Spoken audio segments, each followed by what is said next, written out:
saying that he thought bringing her would be okay because they would get to bond.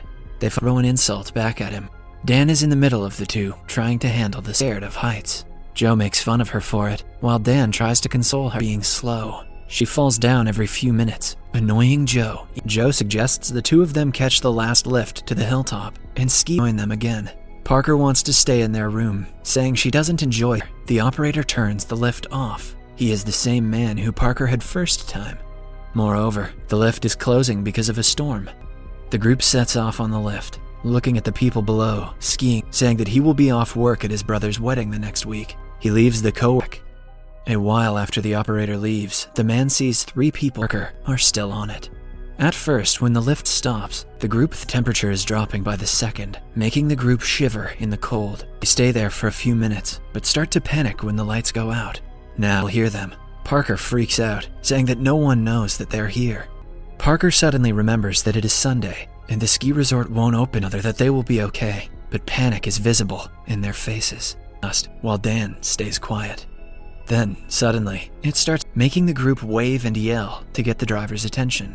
The driver and he stopped simply because of the snowstorm. He calls his superior. He cannot hear them, because every character like this in every movie ever made. Parker takes her gloves off to smoke, but they accidentally fall off the lift. The ground is covered in snow. Genius. Joe tries. Dan throws his snowboard to the ground and jumps off the lift. There's mumbling for a few seconds. Dan is horrified to see bone, so he can use it to stop the bleeding, but it lands on top of a tree. Dan's nearby, but when Dan tries to reach it, the bone protrudes support tower. The towers all have ladders in them, which Joe... Just then, they hear growling nearby. A pack of even more. Joe gets on top of the lift, but slips back in, scared to do anything. Parker throws her snowboard at the animal. He can survive now. He asks Joe not to let Parker look down. Everything goes quiet. The only noise that can be heard is the howling of two.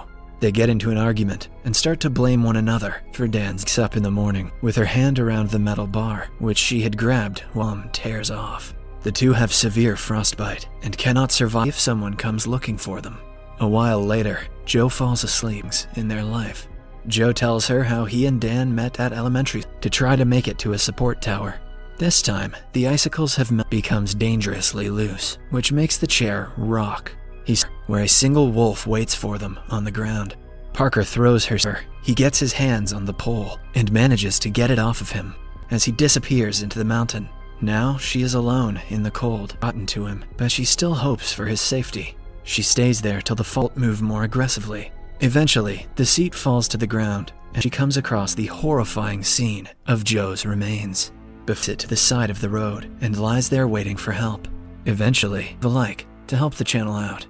Thank you for watching.